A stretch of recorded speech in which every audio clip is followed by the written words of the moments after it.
சஹாபாக்கள் 36வது அத்தியாயத்தின் 38வது வசனம் குறித்து ஒரு விளக்கம் கேட்ட ஒரு சம்பவத்தை பாருங்கள்.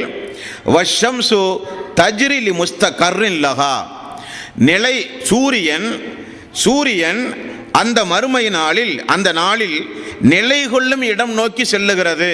சூரியன் நிலை கொள்ளும் இடம் நோக்கி செல்லுகிறது என்று அல்லாஹ் சொல்லுகிறானே யார சொல்லலாம், அந்த நிலை கொள்ளும் இடம் எது? சஹாபாக்கள் கேட்டார்கள். அப்பொழுது ரசூலுல்லாஹி ஸல்லல்லாஹு அலைஹி வஸல்லம் அவர்கள் பதில் சொன்னார்கள், அந்த நிலை கொள்ளும் இடம் என்பது அல்லாஹ்வினுடைய அர்ஷ் என்றார்கள். தினசரி சூரியன் மறைய போகுதா இல்லையா?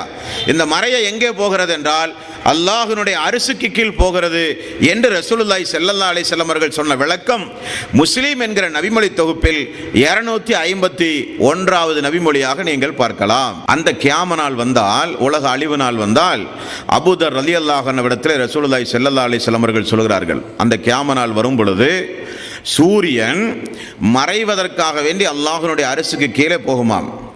எதற்காக வேண்டி அல்லாஹ்வுடைய அரிசுக்கு கீழ் சூரியன் போகிறதாம்?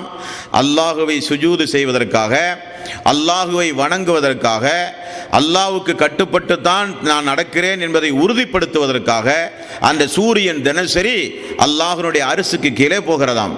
இப்படி தினசரி போகும்போது அல்லாஹுவை வணங்கிவிட்டு அது மீண்டும் தன்னுடைய பணியை தொடர்ந்து நடத்தி கொண்டே இருக்கும்.